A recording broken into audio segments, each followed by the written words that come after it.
Start करते हैं lecture number 26 part A से। ओके, यहाँ पे पूरा का पूरा ऑप्टो इलेक्ट्रॉनिक डिवाइसेस हम पढ़ेंगे। ठीक है, जो भी लाइट से इफेक्टेड हमारी डिवाइसेस होती हैं, पीएन जंक्शन डायोड होते हैं, वो सारे के सारे। सबसे पहले उसमें कॉन्सेप्ट को समझते हैं, जो कि क्या है आपका ऑप्टिकल एब्जॉर्प्शन का। सीधा सा बात है कि एक आपने मटेरियल लिया, उस मटेरियल पे आपने लाइट को इंसिडेंट कराया। लाइट क्या होता है एक्चुअल में? ग्रुप ऑफ फोटॉन्स ही होता है, bunch of photons, collection of photons. Okay, more than one photon. तो मटेरियल पे इंसिडेंट कराया, तो अब उसमें दो चीज़ें हो सकती हैं, या तो वो उसके थ्रू होके ट्रांसमिट कर जाए, ठीक है, बाहर निकल जाए, नंबर वन। नंबर टू क्या हो गया है कि इसमें एब्जॉर्ब हो गया, मतलब ये अलग से मैं ब्लू कलर से दिखा रहा हूँ कि ये चीज़ एब्जॉर्ब हो गई। तो ऑप्टिकल एब्जॉर्प्शन इसी का ही प्रोसेस है कि जब आप लाइट को इंसिडेंट कराएंगे किसी मटेरियल पे, तो आपका या तो वो एब्जॉर्ब हो रहा है या ट्रांसमिट हो रहा है। तो जो एब्जॉर्ब हो रहा है उसी को हमने ऑप्टिकल एब्जॉर्प्शन बोला है। अब इसमें दो बातें हैं समझने की। आपका ईजी क्या होता है? Band gap. सीधी सी बात है कि ये आपने जैसे बनाया और ये आपका ईसी है और ये आपका ईवी है, और इनके बीच का जो गैप है वो आपका ईजी है। अगर आपने देखो ईजी मान लो कुछ भी है 1.2 इलेक्ट्रॉन वोल्ट, तो इसको 1.2 इलेक्ट्रॉन वोल्ट चाहिए एक इलेक्ट्रॉन को ईवी से उठ के ईसी के अंदर जाने के लिए। और कंडक्शन कब होगा? जब ईसी में पहुंचेगा इलेक्ट्रॉन, उसके पहले तो कुछ नहीं कर सकता है। ओके, करंट कब फ्लो कराएगा? जब आपका इलेक्ट्रॉन ईसी में पहुंचेगा। ओके, इसमें यहाँ पहुंचेगा जो मैं शेड कर रहा हूँ। अब इसको 1.2 इलेक्ट्रॉन वोल्ट चाहिए ईवी से उठ के ईसी में जाने के लिए।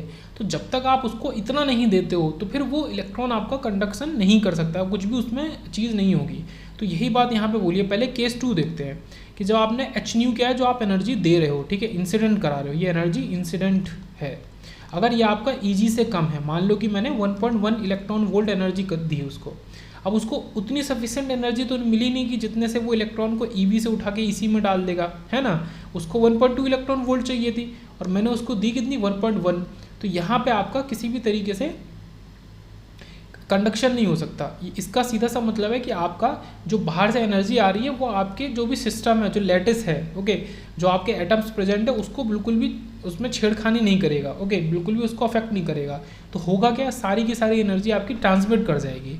तो ये केस 2 यही कहता है कि अगर आप जो एनर्जी सप्लाई कर रहे हो और जितनी उसका बैंड गैप है, अगर आप बैंड गैप से कम सप्लाई कर रहे हो, तो आपका क्या होगा? Photo energy will be transmitted through the material and material will be seen transparent. तो मटेरियल कैसा आपको फील होगा? ट्रांसपेरेंट। ओके, उसने कुछ भी अब्जॉर्ब नहीं किया। तो केस 2 का सीधा सा मतलब है कि नो एब्जॉर्प्शन। अब केस 1 में देखते हैं। मान लो आपने 1.6 इलेक्ट्रॉन वोल्ट एनर्जी दी, तो आपने उसको इतनी इनफ एनर्जी दे दी, जो कि उसको 1.2 इलेक्ट्रॉन वोल्ट ही चाहिए थी, कि अब आपका जो इलेक्ट्रॉन है वो ईवी से मूव करके ईसी में जा सकता है। तो यहाँ पे कंडक्शन होगा, मतलब यहाँ पे जो आपने एनर्जी को इंसिडेंट कराया, जो कि यहाँ पे दिख रही है ये लाइट, तो इसने छेड़खानी कर दी मटेरियल से, मटेरियल के अंदर जो एटम्स और लैटिस प्रेजेंट है उससे। तो then electron hole pair generate होंगे। Okay, in the material extra energy will provide kinetic energy through the particles and will be dissipated in the form of heat.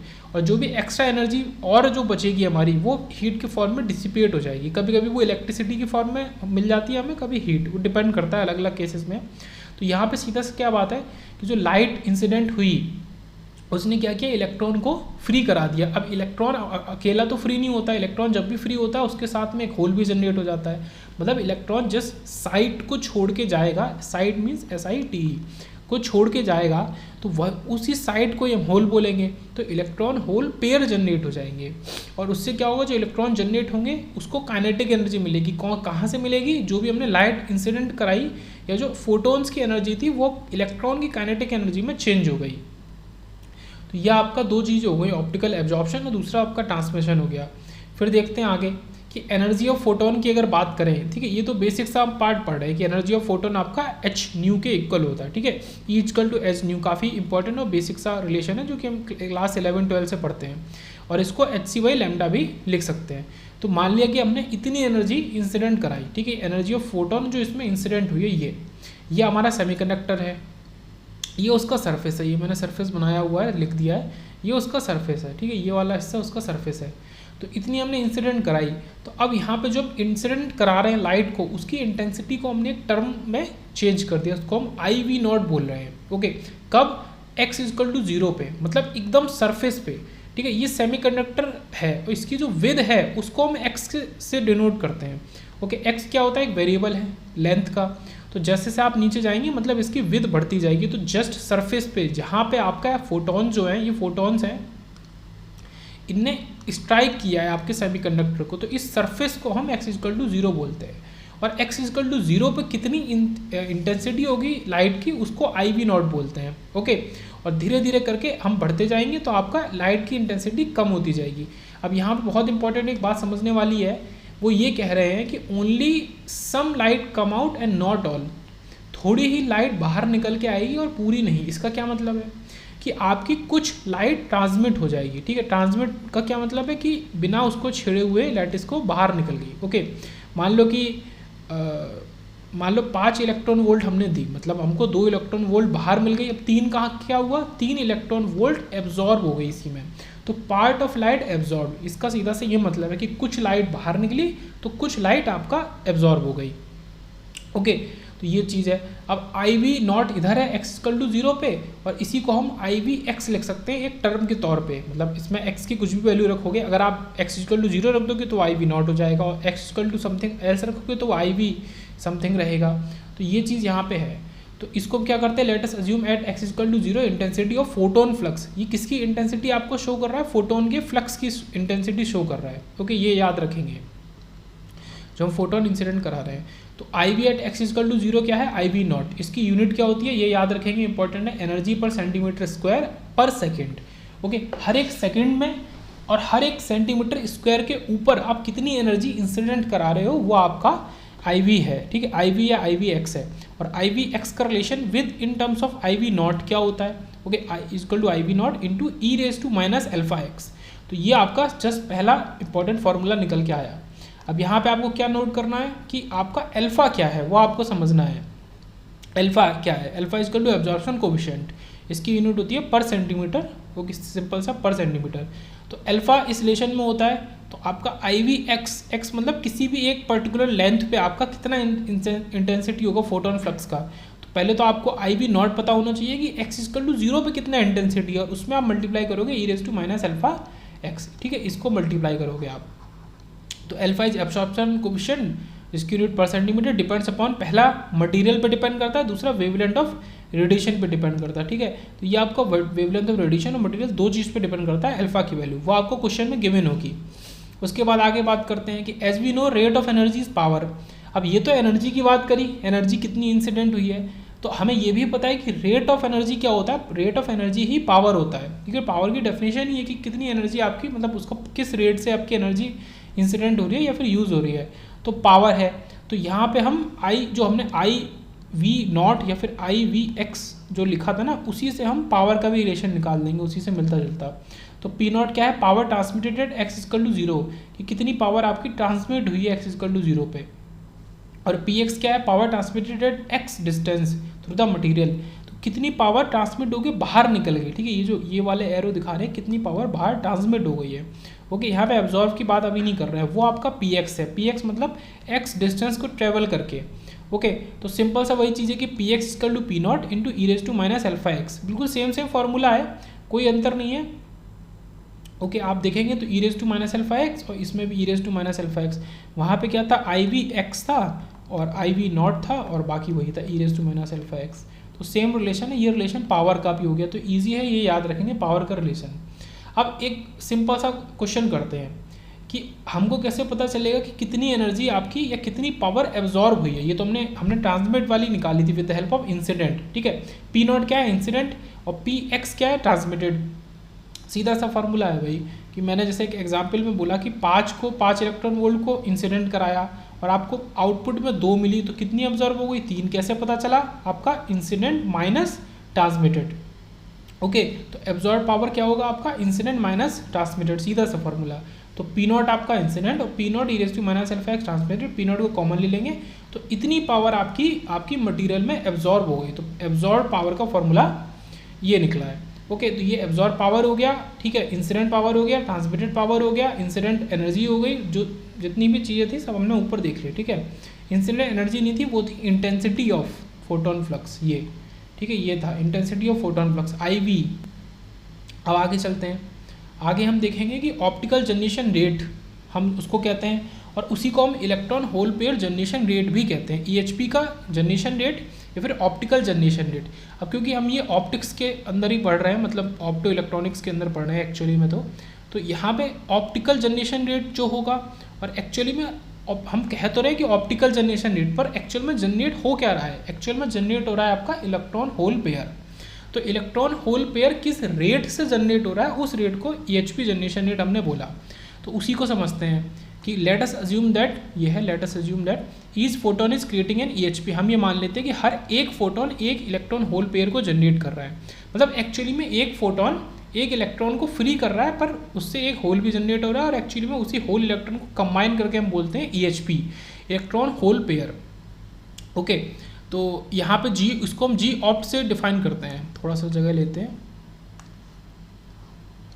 Okay, G opt से define करते हैं इसको।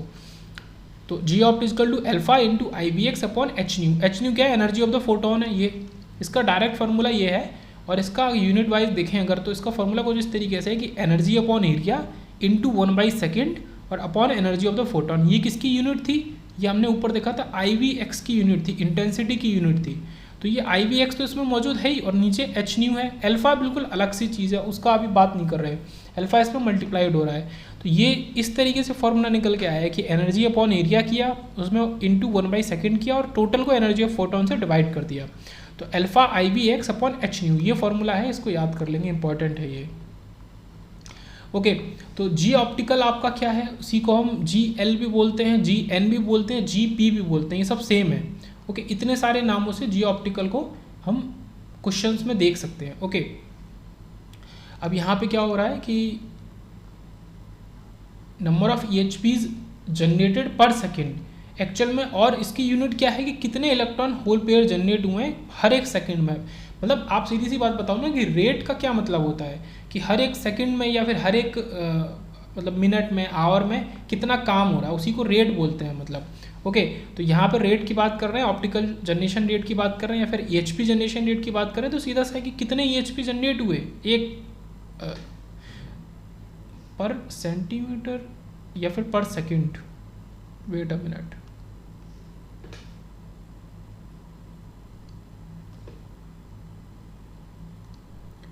Okay okay okay, ठीक है, हाँ वो तो है ही, वो तो बात है कि उसका रेट क्या है, मतलब तो इतने समय में कितना जनरेट हो रहा है, तो उसको हमने ऑलरेडी इस फॉर्मूले में ये पर सेकंड के फॉर्म में हमने यहाँ पे डाल दिया। ठीक है, ये आप देख सकते हैं 1/2 से मल्टीप्लाई कर दिया है, तो वो ऑलरेडी फॉर्मूले में आ गया कि जी ऑप्टिकल की यूनिट में ऑलरेडी आ गया है कि 1/2।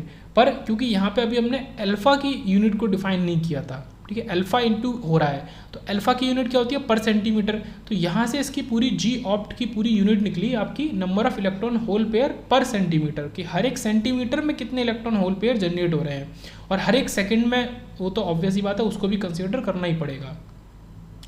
ओके, फिर ये थोड़ा सा थ्योरेटिकल पॉइंट है, और फिर इधर एक प्रैक्टिस का क्वेश्चन है। तो पहले थ्योरेटिकल पॉइंट को देख लेते हैं कि if on the average one absorb photon, ठीक है ये है, on the average one absorb photon produces less than 1 electron hole pair. Okay, कि अगर एक, मतलब एवरेज में अगर बात करें, ऑन द एवरेज एक एब्जॉर्ब फोटोन, जो एक फोटोन एब्जॉर्ब हुआ है मटेरियल के द्वारा, उसने एक ही इलेक्ट्रॉन होल पेयर को या उससे कम इलेक्ट्रॉन होल पेयर को जनरेट किया है, तो then equation 4 must be multiplied by efficiency factor. देखो इसका मतलब समझते हैं, इक्वेशन 4 पहले देख लेते हैं कौन सी, ये ही इक्वेशन 4 थी, ये वाली जी ऑप्टिकल वाली। मतलब वो ये कह रहा है कि अगर आपने एक फोटोन का, यहाँ मैं लिख के दिखाता हूँ, अगर आप कह रहे हो कि आपने एक फोटोन का इस्तेमाल किया और उससे एक या एक से कम, मान लो 0.8, okay, electron hole pair generate हुए, इसका मतलब यह है कि इस फॉर्मूले में आपको एक चीज़ और मल्टीप्लाई करनी पड़ेगी, और वो है एफिशिएंसी फैक्टर। ओके, इसको राउंड में कर लो, मान लो कि आपने 5 फोटोन का इस्तेमाल किया था, उससे 4 इलेक्ट्रॉन होल पेयर जनरेट हुए, ठीक है, 1:0.8 लगभग यही बात हो गई। तो ऐसा हुआ, ओके, 5 फोटोन की मदद से आपने केवल 4 इलेक्ट्रॉन होल पेयर को जनरेट किया, मतलब एफिशिएंसी 0.8 है। इसका मतलब कि आपको 0.8 से मल्टीप्लाई करना पड़ेगा। तो ये कुछ इस तरीके से देखो कि हर एक 100 फोटोन के लिए 80 इलेक्ट्रॉन होल पेयर जनरेट हो रहे हैं केवल। इसका मतलब एफिशिएंसी आपका 80/100 है या 0.8 है। तो आपको अपने फाइनल फार्मूले जी ऑप्ट में इस ईटा या एफिशिएंसी से आपको मल्टीप्लाई करना पड़ेगा। ओके, तो efficiency into alpha into IVX और अपॉन h न्यू, ये आपका टोटल फार्मूला निकल के आया जब आपने एफिशिएंसी कंसीडर करी। मतलब ये कब हो रहा है, जब आपका जो फोटोन है वो अपनी नंबर से कम नंबर या फिर अपने नंबर के बराबर इलेक्ट्रॉन होल पेयर को जनरेट कर रहा है। ओके, ज़्यादा तो नहीं कर सकता, कम करेगा या बराबर ही करेगा। ये थ्योरेटिकल पार्ट खत्म हुआ। एक छोटा सा क्वेश्चन देख लेते हैं, यहाँ पे ये है।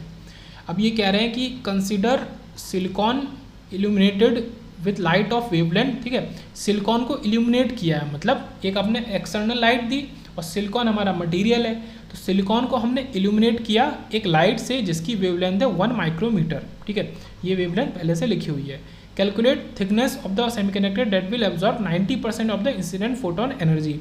और आपको थिकनेस बतानी है, मतलब टी बताना है आपका, जैसे मटेरियल है ये, तो इस मटेरियल की थिकनेस क्या है, ये टी क्या है, और आप यहाँ पे मान लो इंसिडेंट करा रहे हो ऊपर से लाइट, ठीक है। सब कुछ आपको दे दिया। वो कह रहा है कि 90% वो एब्जॉर्व कर रहा है, ठीक है। 90% वो एब्जॉर्व कर रहा है, मतलब 10% ट्रांसमिट बाहर हो जा रही है वापस।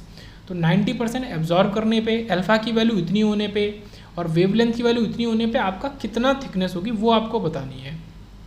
ओके, तो मान लो कि इंसिडेंट इंटेंसिटी आपकी IV0 और ट्रांसमिटेड कितनी है IVX, इतनी निकल गई।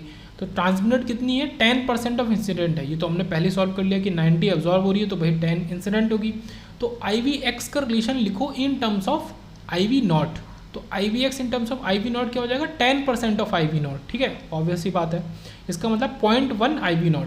तो और IVX का सीधे सीधे फॉर्मूला एक ये भी होता है अलग से कि IVX equal to IV0 e⁻⁴t। Okay, ये फॉर्मूला एक अलग होता है, ये दोनों इक्वल है और ये 0.1 IV0 की इक्वल है। तो यहाँ पे आपका ऑब्वियस सी बात है कि आपका IV0 कट जाएगा।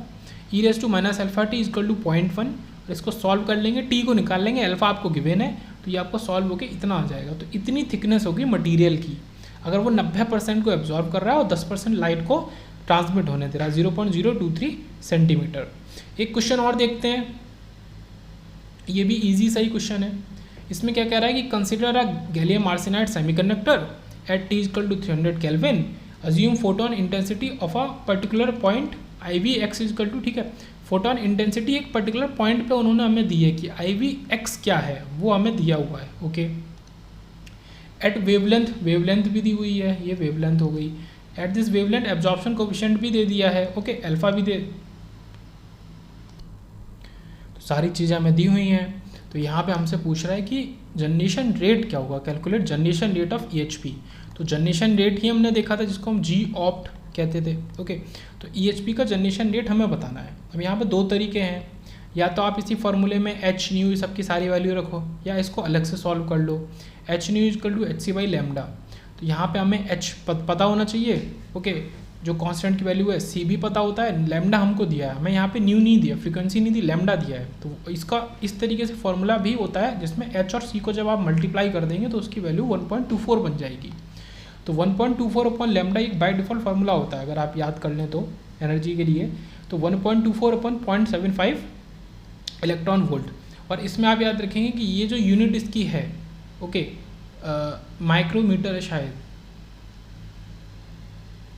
जो भी दी हुई है, तो वो यूनिट ही यहाँ पे हम इस्तेमाल करते हैं। मतलब यहाँ पे हमें अलग से नहीं लगाना, वो सब कुछ करके ही आपका ये आई थिंक एंगस्ट्रॉम होगा, ये इसको मैं चेक कर लूँगा। तो ये आपका इलेक्ट्रॉन वोल्ट में ही सब कुछ आ जाता है, केवल आपको 1.24 रखना, नीचे आपको वेवलेंथ की जो मेन वैल्यू दी है वो रखनी है।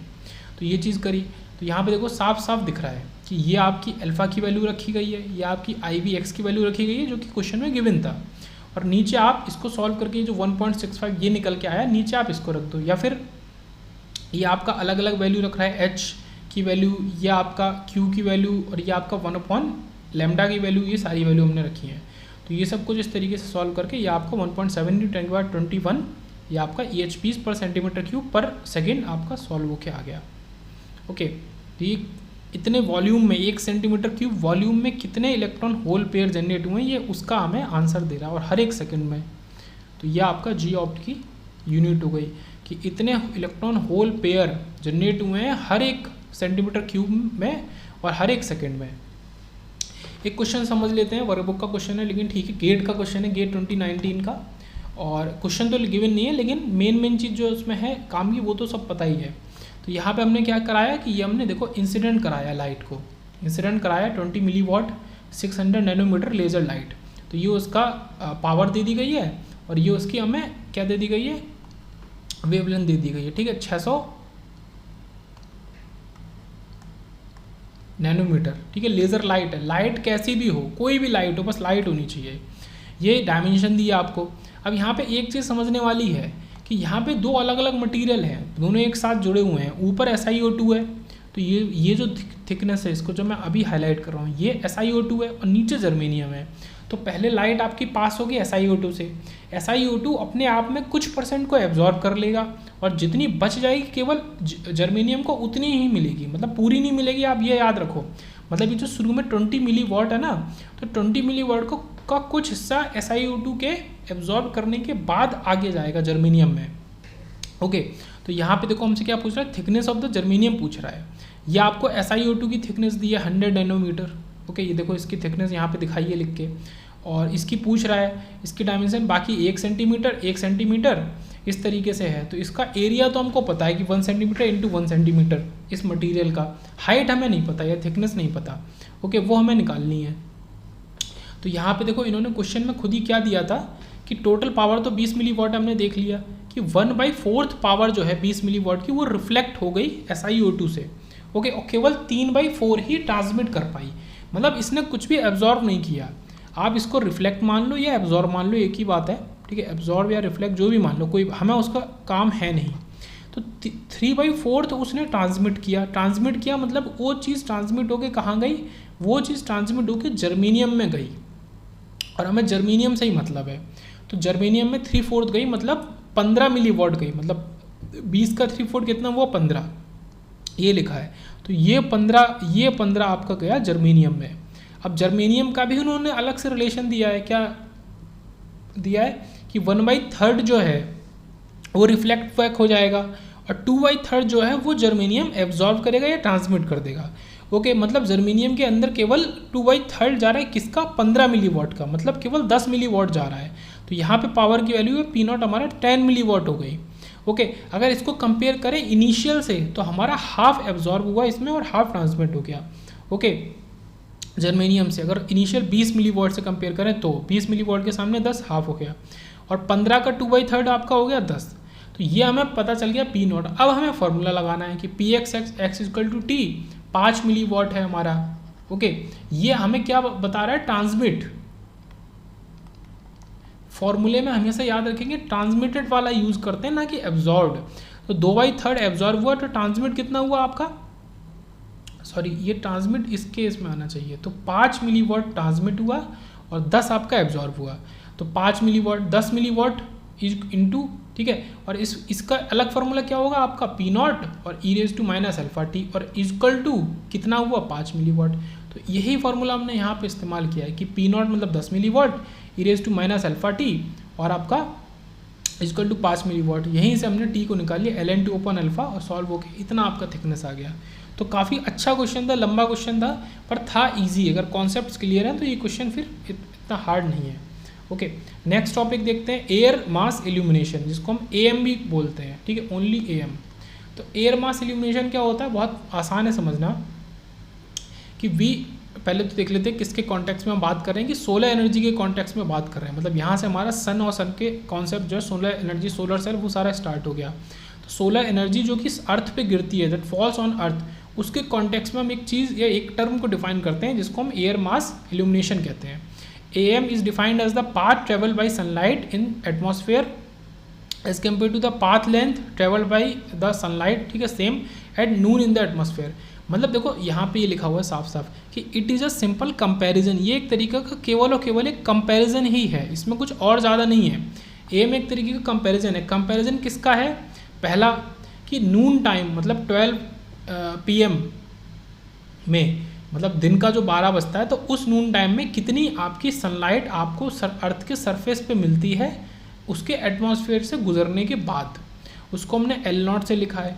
और जब उसको हम कंपेयर करते हैं किससे, किसी भी अदर एक टाइम से, कोई भी टाइम, मतलब मान लो 2 बजे, 2:30 बजे, 4 बजे, 5 बजे शाम के, तो उस 5 बजे को जब आप कंपेयर करोगे L0 से, नून टाइम से, तो उसको हम एयर मास इल्यूमिनेशन बोलेंगे। ओके, तो यही चीज़ है। जैसे यहाँ पे क्या है कि AM L1 क्या है कि आपका कोई भी डिज़ायरेबल टाइम जिस पर आप चेक करना चाह रहे हो कि कितनी सनलाइट अर्थ के एटमॉस्फेयर से गुजरते हुए अर्थ के सरफेस पे गिरी, और अपॉन किससे कंपेयर करेंगे, L0 से, मतलब कि दिन के 12 बजे कितनी गिरी थी। तो उसके कंपैरिजन में आपको एक इफेक्ट पता चलेगा कि लगभग कितनी गिर रही है। ओके, तो L1 हमेशा L0 से ज़्यादा होगा अगर। ओके, तो ये तो एक अलग रिलेशन हो गया कि ऐसा होता है। नून टाइम में क्या होगा, आपका AM होगा 1। क्यों, नून टाइम में आपका L1 और L0 एक ही हो जाएगा, ऑब्वियस ही बात है। L1 हम निकालना चाह रहे हैं और L0 तो होता ही 12 बजे है और हम निकालना भी 12 ही बजे चाह रहे हैं, तो ये दोनों सेम टर्म कट जाएंगे तो आपका 1 आ जाएगा। तो ये तो नून टाइम पे हो गया। एक्सेप्ट नून की अगर बात करें तो आपका L1 जो होता है वो L0 से हमेशा बड़ा होगा। ओके, और AM कभी भी 1 के इक्वल नहीं होगा। AM 1 के इक्वल केवल नून टाइम पे होगा, ये सबको पता है। तो एट इवनिंग की अगर बात करें तो एयर मास इल्यूमिनेशन आपका ज़्यादा होता है, ठीक है, 1.5 हो गया, क्योंकि स्लैंटेड आपका गिरती है सनलाइट, ठीक है, तो ज़्यादा फॉल करती है। जैसे ये सनलाइट गिर रही है स्लैंटेड, तो ये ज़्यादा, ये इस तरीके से दिखा है, ज़्यादा एरिया को कवर कर रही है। और जब एकदम टॉप से गिरती है तो ये छोटे से एरिया को अर्थ के सरफेस पे कवर करती है। तो आपका हमेशा क्या है कि L1 मतलब कोई और टाइम कंपेयर टू L0, लेकिन ये नहीं है कि रात के 2 बजे तो सन की रेज गिरी नहीं रही है अर्थ पे। ओके, तो कोई एक ऐसा टाइम जब सन मौजूद है, ओके, एटमॉस्फेयर में, तो उसकी रेज जो गिर रही है उससे जो हमें हीट मिल रहा है या सोलर एनर्जी मिल रही है वो आपकी नून से ज़्यादा ही होती है हमेशा, ठीक है। तो यही रिलेशन यहाँ पे लिखा हुआ है कि L1 हमेशा L0 से बड़ा ही होगा, एक ये याद रखेंगे। इवनिंग में क्या होगा कि लगभग 1.5 बोल सकते हैं। तो जितनी सनलाइट आपकी नून में गिरती है उसका 1.5 गुना लगभग आपका इवनिंग में गिरती है, ये याद रखेंगे। AM 0 हो जाएगी कब, represents sunlight falling above atmosphere on the earth. Okay, in the vacuum, मतलब सनलाइट आपका जैसे अर्थ है, सनलाइट आपका एटमॉस्फेयर को क्रॉस करके बाहर ही चली जा रही है, आ ही नहीं रही है सरफेस पे, तो आपका AM जो हो जाएगा वो हो जाएगा 0। ऑब्वियस ही बात है, उस केस में आपका L1 हो जाएगा 0 तो AM भी हो जाएगा 0। ओके, या वैक्यूम में बात करें तो ये, ठीक है, ये केस कहाँ है, वैक्यूम का। अब बात करते हैं सन की। सन क्या है, एक्चुअल में एक ब्लैक बॉडी है, ये तो सबको पता है। ओके, ब्लैक बॉडी रेडिएशन छोड़ती है बहुत ज़्यादा, उसमें हीट एनर्जी होती है, फोटॉन्स होते हैं, ठीक है, जो भी है, और इसको हम सोलर स्पेक्ट्रा भी कहते हैं। इसका एक सोलर स्पेक्ट्रा भी बनाया जाता है जो कि ब्लैक बॉडी रेडिएशन की तरह ही होता है, और इसका टेम्परेचर आपका 5800 केल्विन तक आपका रहता है। तो ये तो लगभग फैक्ट वाली चीज़ हो गई, इसमें कुछ ज़्यादा समझने का नहीं है। अब एक ग्राफ की तरफ रुख करते हैं, ठीक है, ग्राफ को समझते हैं इसको। यहाँ पे क्या है, एक तरफ आपका एनर्जी है ग्राफ में, ये एनर्जी है किलोवाट अपॉन मिली वोल्ट और पर नैनोमीटर, ये आपका एनर्जी है। और इस तरफ आपका ये क्या है, वेवलेंथ है नैनोमीटर में। ओके, ये एनर्जी है इधर और ये आपका वेवलेंथ है। तो ये आपका क्या दिखा रहा है कि जैसे जैसे वेवलेंथ बढ़ रही है तो एनर्जी आपकी बढ़नी शुरू हो गई, और एक ऐसी वेवलेंथ होती है 500 नैनोमीटर जिस पे आपको पीक ऑफ एनर्जी मिलती है। ओके, उस समय एनर्जी आपकी बिल्कुल मतलब मैक्सिमम पे रहता है। तो एक तो आपका नॉर्मल केस हो गया जब आपका AM 0 के इक्वल है। ओके, मतलब इस केस में कुछ भी एब्जॉर्प्शन नहीं हुआ, ठीक है, इस केस में नो एब्जॉर्प्शन है, क्योंकि AM 0 के इक्वल है, मतलब कोई बिल्कुल अर्थ के सरफेस पे आपका सोलर एनर्जी आई ही नहीं है ना, तभी तो कह रहे हैं कि AM 0 के इक्वल है, तो यहाँ कोई एब्जॉर्प्शन नहीं हुआ। एक दूसरा केस लेता है कि energy falling on earth surface, ठीक है, अदर देन AM = 0, AM = 0 के अलावा किसी भी समय आपका अगर कोई एनर्जी अर्थ के सरफेस पे गिर रही है तो उसका ग्राफ ये है। ओके, तो यहाँ पे क्या हो रहा है, एक तो ये हो रहा है, और absorption due to waters O2, so some energy is loss, कुछ आपका एब्जॉर्प्शन भी हो जा रहा है सोलर एनर्जी का। कौन एब्जॉर्ब कर रहा है, जो कि एटमॉस्फेयर में आपका वाटर O2 और डिफरेंट चीज़ें मौजूद हैं, तो कुछ एब्जॉर्प्शन हो जा रहा है सरफेस में, तो कुछ आपका मिलना कम हो जा रहा है। मतलब यहाँ तो आपका ज़्यादा ये क्या है कि इतनी आपका सोलर एनर्जी आ रही है पर इतनी एटमॉस्फेयर में एब्जॉर्ब हो गई थोड़ी थोड़ी, तो आपका फिर ये जो हमें सरफेस पे मिली वो थोड़ी सी कम हो गई, ठीक है। इस वजह से ये ग्राफ को जिस तरीके से हमने बनाया है, तो ये ग्राफ की रेंज क्या है, 300 नैनोमीटर से 2 माइक्रोमीटर तक, ये पूरी रेंज दिखाई है कि इस वेवलेंथ से इस वेवलेंथ तक एनर्जी का ग्राफ आपका कुछ इस तरह का रहता है। किस एनर्जी का, सोलर एनर्जी का, जो कि फॉल हो रही है अर्थ के सरफेस पे। ओके, और यहाँ पे हम बात करें तो ये रेंज है यूवी की, इतनी हमारा जो विजुअल लाइट की रेंज होती है 365 नैनोमीटर से 750 नैनोमीटर लगभग, और 2 माइक्रोमीटर मतलब 2000 नैनोमीटर। तो ये जो बीच का है 365 से 750, ये तो आपका विजुअल वाला रेंज हो गया। ओके, और उसी में सबसे ज़्यादा सोलर एनर्जी होती है। तो क्यों, वो तो ऑब्वियस ही बात है ना कि सन की एनर्जी हमको दिखती है, धूप हमें दिखती है, ठीक है, ऑरेंज कलर में दिखती है, सनलाइट हमें बहुत ज़्यादा दिखती है दिन में। अगर सनलाइट ऐसी चीज़ नहीं है कि वो गायब है, जैसे यूवी या इंफ्रारेड की तरह, तो सनलाइट हमें विजुअल होती है। तो सबसे ज़्यादा सनलाइट का जो रेंज होती है, उसकी वेवलेंथ की बात करें तो वो विजुअल रीजन में ही होती है। थोड़ी यूवी में भी होती है, ये यूवी हो गया, और थोड़ा ये इंफ्रारेड हो गया, ठीक है, 750 से 2000 नैनोमीटर इंफ्रारेड हो गया। तो ये आपका ग्राफ हमने बनाया है एनर्जी और वेवलेंथ के बीच में। किसकी एनर्जी? सोलर एनर्जी, जो कि फॉल हो रही है अर्थ के सरफेस पे। तो व्हेन सनलाइट पेनिट्रेट्स एटमॉस्फेयर, ठीक है, जब एटमॉस्फेयर के अंदर आती है, then its intensity comes down, तो उसकी इंटेंसिटी ऑब्वियस सी बात है कि धीरे धीरे करके गिरी जाएगी। ऐसा तो है नहीं कि सन से जो निकला है सोलर एनर्जी और वो अर्थ पे आने के बाद और अर्थ के सरफेस पे आने के बाद एग्जैक्ट रहेगा, तो ऐसा तो है नहीं। Okay, there will be some peak and troughs due to absorption, तो एब्जॉर्प्शन की वजह से कुछ पीक बनेंगे, कुछ ट्रप्स बनेंगे। तो यही है, ठीक है, ये वाला जो ग्राफ इस रीजन में बनाया है, ये उसी की बात कर रहा है कि कुछ पीक्स बनेंगे, कुछ ट्रप्स बनेंगे। If we integrate over the whole wavelength range, अगर हम पूरी की पूरी वेवलेंथ रेंज जो है आपकी, जो हमने ऊपर ग्राफ में बनाई, उस पर इंटीग्रेट कर दें, then we get the solar energy received in kilowatt per milli volt. तो हमें कितनी सोलर एनर्जी मिल रही है वो हमें एग्जैक्ट पता चल जाएगी।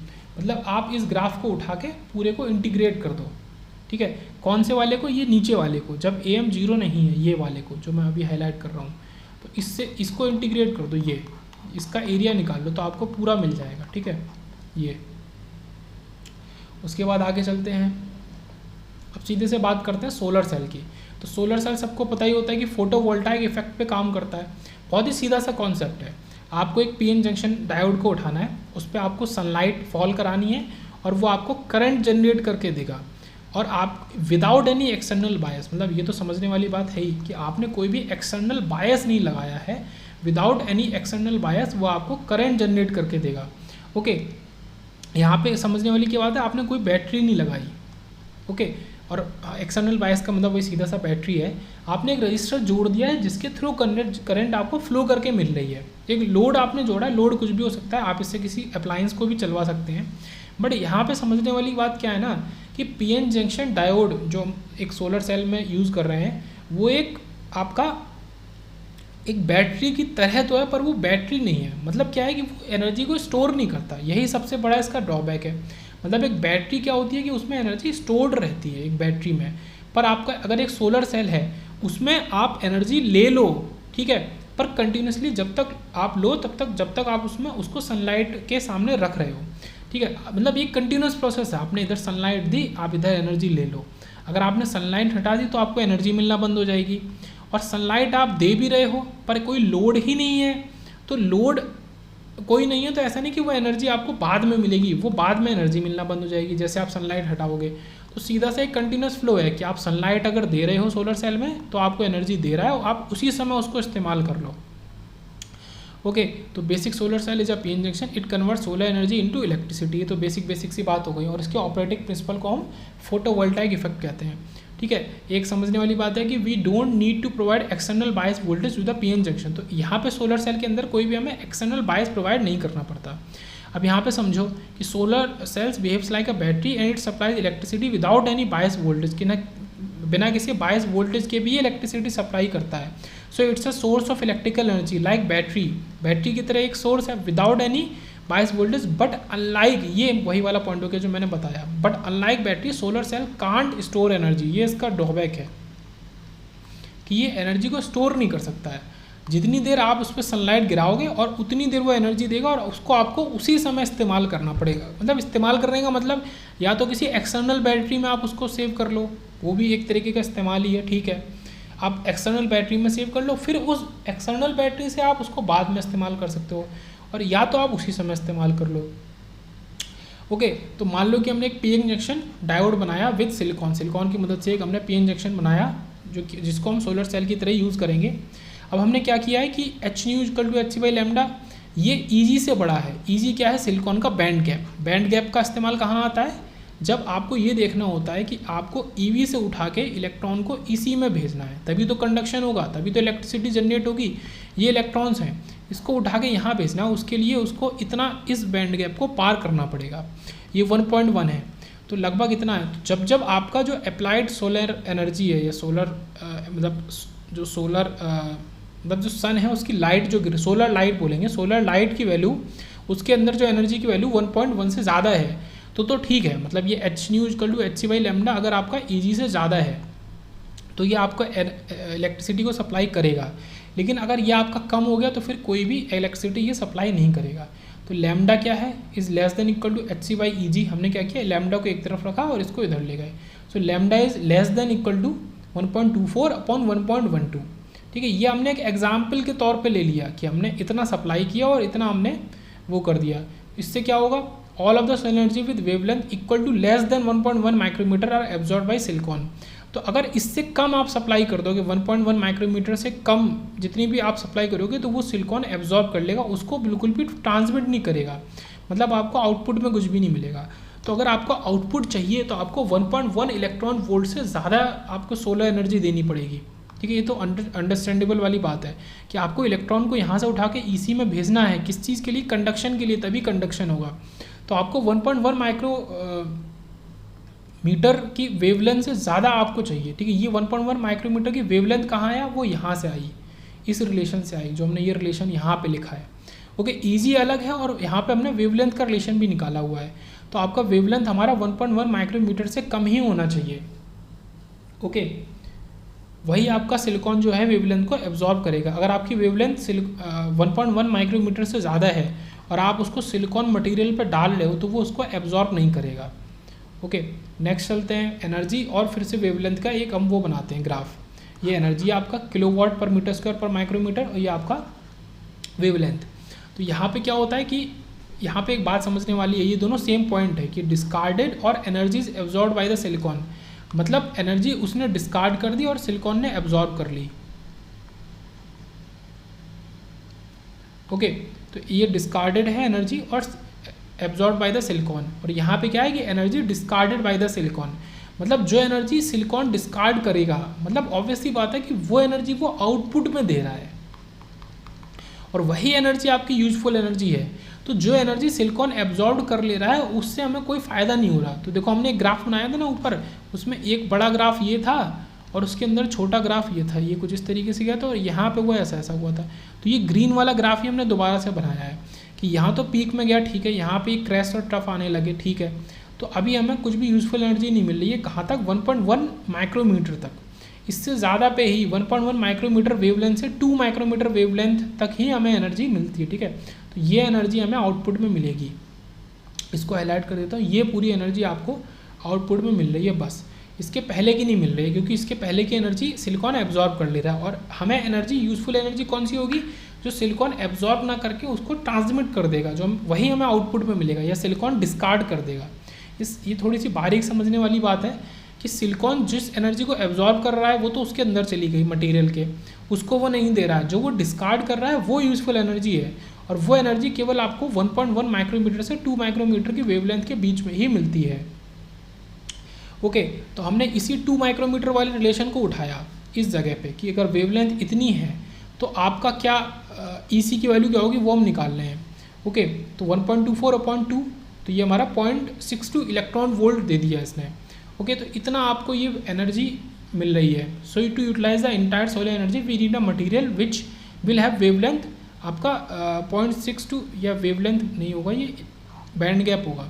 मतलब वो ये क्या है, इससे ये प्रूव करना चाह रहा है कि अगर आपको पूरी की पूरी सोलर एनर्जी को इस्तेमाल करवाना है, ओके, यूटिलाइज करना है, तो आपको कम से कम मतलब इतना ही आपको बैंड गैप वाला मटेरियल चाहिए।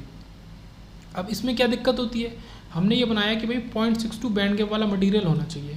अगर ऐसा कोई मटेरियल है तो पूरी की पूरी सोलर एनर्जी सारे के सारे इलेक्ट्रॉन को ईसी में भेज देगा, बट ऐसा तो प्रैक्टिकली होता ही नहीं है। ये बैंड गैप इससे ज़्यादा होता है। ठीक है, ये जो बैंड गैप है ये 1.1 है, तो इसका सीधा सा मतलब है कि जो सोलर एनर्जी आपने डाली है तो वो पूरे के पूरे इलेक्ट्रॉन्स को नहीं भेज रही है, मतलब एफिशिएंसी आपकी कम हो गई, आपको 100% नहीं मिलेगी एफिशिएंसी लोअर हो गई। तो यहाँ पे समझने वाली यही बात है कि एफिशिएंसी आपकी कम हो गई। तो अगर थ्योरेटिकली देखें तो 0.62 इलेक्ट्रॉन वोल्ट, मतलब इतने कम या इतने स्मॉल बैंड गैप वाले मटेरियल के थ्रू ही हमें पूरी एफिशिएंसी मिल सकती है, जो कि प्रैक्टिकली पॉसिबल, मतलब थ्योरेटिकली भी पॉसिबल ऐसा कोई मटेरियल नहीं है। ओके, तो 0.62 इलेक्ट्रॉन वोल्ट बहुत ही स्मॉल बैंड गैप है। अगर इतना बैंड गैप है तो ठीक है, वरना आपका आउटपुट में फुल एफिशिएंसी नहीं मिलेगी। ये समझने वाली बात थी।